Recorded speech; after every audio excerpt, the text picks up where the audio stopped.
Good afternoon, participants. My name is Beth Fortune, and I'm a string teacher in Seattle Public Schools at Ballard High School. I'm also a member of the ASTA board and a longtime participant in the ASTA Eclectic Styles community. Hi, I'm Kenny Baker. I'm the orchestra and guitar teacher at McQueen High School in Reno, Nevada. I also serve in ASTA leadership as the chairperson for the Eclectic Styles Committee. So we are excited to work with Martha on this presentation for you today. So today we want to talk to you about some easy entry points for including multi-styles in the work you do with your students. Let's acknowledge a couple of things. One, no situation is ever perfect. Two, there's no better time than now to go ahead and just get a start on this. One of the really great things about working with eclectic styles and multi-styles in your classroom is that it's a really great jumping off point into actual creativity in the music classroom. And those can actually be done through improvisation and composition within the actual repertoire that we pick ourselves. Some people find improvisation to be extremely daunting and intimidating. That's okay. If you approach a solo section in your music, allow students to write their solos out to begin with composition. That way they can revise and edit what they have and make it so they're happy with it. And that's a really great jumping off point into eventually getting into full improvisation in your ensembles. I cannot say enough about putting guest artists in front of your students. Um, you can be as simple as this is a parent of one of your students. This is the science teacher down the hall that plays drums. This is a member of Guns N' Roses. You can get as fancy as you want, but put guest artists in front of your students and play their music. I want to talk to you about non-traditional instruments that you normally don't see in a traditional orchestra. We're always shocked when we find out that kids might love playing the mandolin. I've had a student that was a banjo player, and these instruments can be welcomed into these ensembles openly because we don't have to fit into a particular mold of traditional Western classical styles. So finding out where kids are, finding out what their interests are, can take your ensembles to places that you never thought they would go with these non-traditional instruments.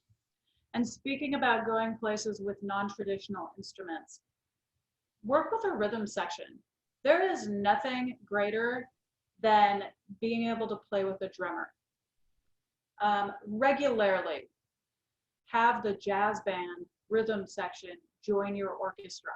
Regularly have your students work with guitar backup or with bass backup. Working with a rhythm section will transform your ensemble. I would like to encourage you to not be tied to the page. Add repeats, cut sections out, add solo sections. The sky is the limit here. Don't feel that when you're approaching an eclectic style, multi-style world music, that if we go and do some editing that is true to what the piece is, that's a really good thing. And also this ties in with the creativity, the composition, improvisation of it as well.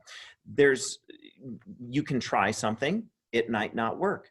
That's okay. You and the kids will both learn something from it, and it will create very authentic educational experiences in your classroom. And when you're creating authentic educational experiences, a product is likely going to be an authentic performance.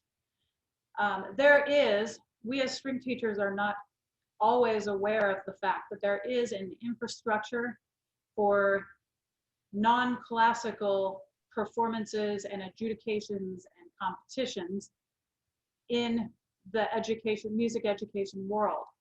Every region has numerous jazz band festivals.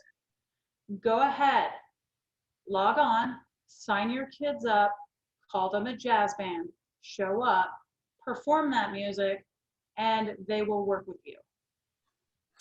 It's also this is also a really fun area in the eclectic styles, multi-styles world to honor the music of cultures of the students in your class, whether that's through mariachi or music of Japan, Korea, whatever it happens to be. And not just the culture of the students in the class.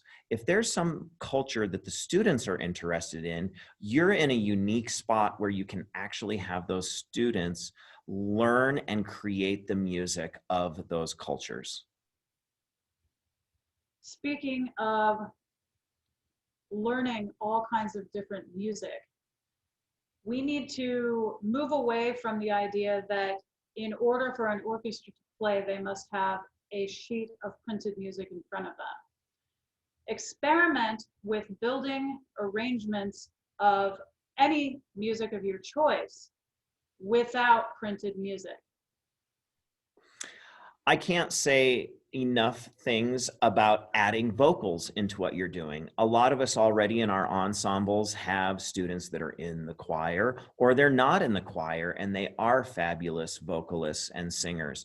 And so we encourage you to incorporate those vocals into what you're performing. And again, it makes for more robust ensemble experiences for your students that they might not normally encounter.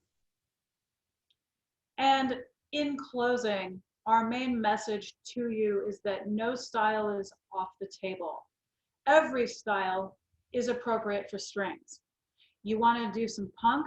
Go for it. Do an all Grateful Dead concert? Fantastic. No style is off the table. Reach for the stars, and your kids are going to meet you at that.